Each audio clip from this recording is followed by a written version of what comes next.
to improve on, and the best part about it, guys are really committed to just putting in effort. And, we're going to keep emphasizing effort. We have miles to go, but today was a good step in that direction. Mario, you mentioned ball security. Cam Ward obviously fumbled a good amount when he was at Washington State. How much have you guys worked with him on that? I know you talked about it a little bit last week, but how much have you guys worked with him on that? Well, a lot, and you got to keep working it because it's got to become second nature. Playing with great effort has got to become second nature. Ball security has got to become second nature. Straining to finish plays, straining to get off of press coverage, straining to get to the quarterback, right? When those guys scramble back to become second nature, and it's no different for the quarterback in ball security. So, and some of the, he's very analytical. He's very hard on himself.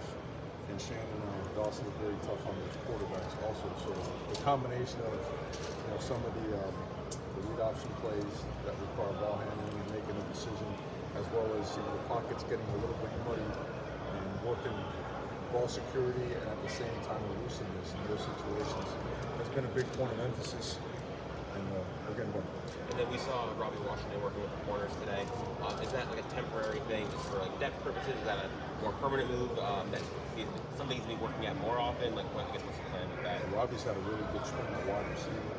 And for us, this is a really good time to take certain guys and experiment and see if there's maybe opportunities for them. Maybe we can use their skill set to help the team in a certain way. And he's a guy he's a team guy for us. So it's something that we'll experiment throughout the course of this spring football. He's just really good. He's a natural athlete. He does a lot of things. That's how we go by. I got a rep. You saw guys like the position at tight end, at running back, at defensive end. Coach, we're going to talk to a few of the defensive linemen today. Just what are your thoughts on that unit? Seems like one of the deeper units on the team this year. I think that Coach Taylor does a really good job pushing those guys. Coach Joe Salavea does a good job pushing those guys. Coach Strada, looking as a senior analyst, does a really good job in terms of just preparing these guys for doing preparation, preparing these guys for good technical, fundamental work, and creating mentality. And we're going to demand a lot of our defensive line. We've got to create an edge in our football team, and the edge starts up front. And it falls on us as coaches to do that. And both our offensive line and our defensive line has to play with more grit, more toughness, more physicality. We have to continue to improve. They're committed to improving, so it's not like it's not one of those situations where, hey man, we're hoping that we can get better. We are getting better, but it's never enough at that position, right? You watch all these games that come down to the final possession, final quarter. Typically, those positions they make a play. So, what they've done so far, they've done what we have asked of them, and now we're asking them to ask of themselves and demand of themselves. And we'll see that transition. Didn't see Henry Parrish out here. What can you say about that situation? How are the other guys in that room doing this spring with their opportunity, particularly Tremonte Citizen? I know both guys are. Yeah, well, it's always been a very competitive league. We start a lot of guys. Henry will not be with the program anymore. Okay, he'll go in the portal, and look, we wish him the best. It's best for him, and it's best for the University of Miami for him to move on. And he's, again, thankful for his contribution here, and wish him the very, very best. Tremonte certainly is a guy that is getting better, coming off of a major injury. Chris Johnson has had a great spring. A.J. Allen is on the mend. He'll be back. Chris Humphrey looks really good. And, we signed a guy who's a top back in the country on paper, but he was, a guy that was on our board as a top guy in the country as well. And he has run a system that's similar to ours. So we feel really good about the competitive nature of that room, the caliber of coaching that they're getting, and what we have in mind. How is Mark Fletcher with his recovery process? He's doing well. He's a big guy.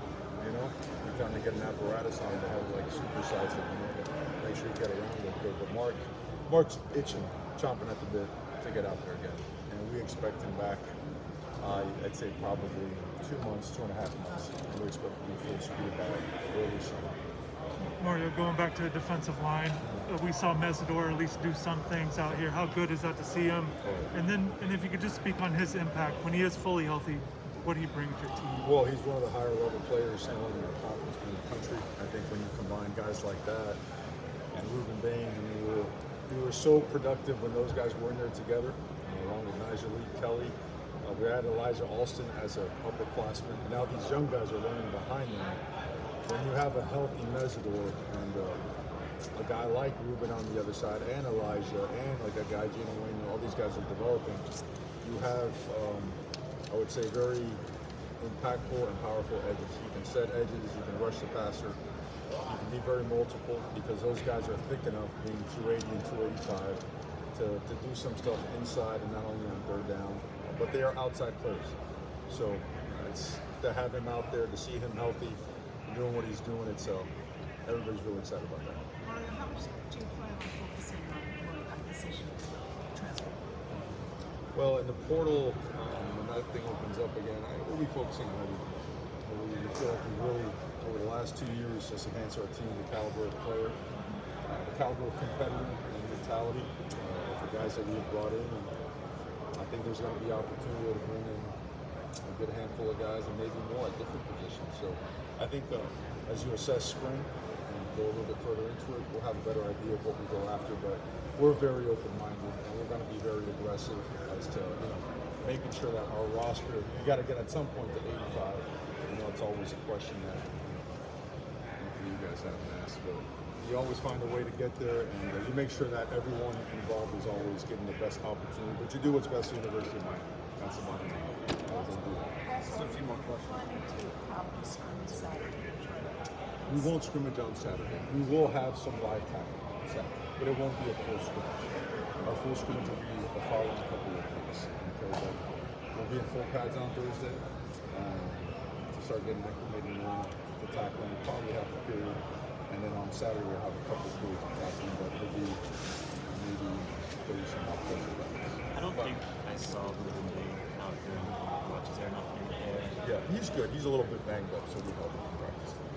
And Mario, with Kiko out for spring, Corey Flack transferring, KJ going to pro, how big deal for the linebackers, Wesley, Raul, Bully, so on and so forth, kind of stepped up and taking advantage of that, like on that chance to play in spring.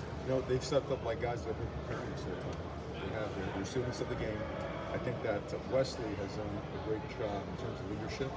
I think Popo has done a really good job, even from the moment he got here, of learning the system and really just sticking by Coach Nicholson at every waking moment.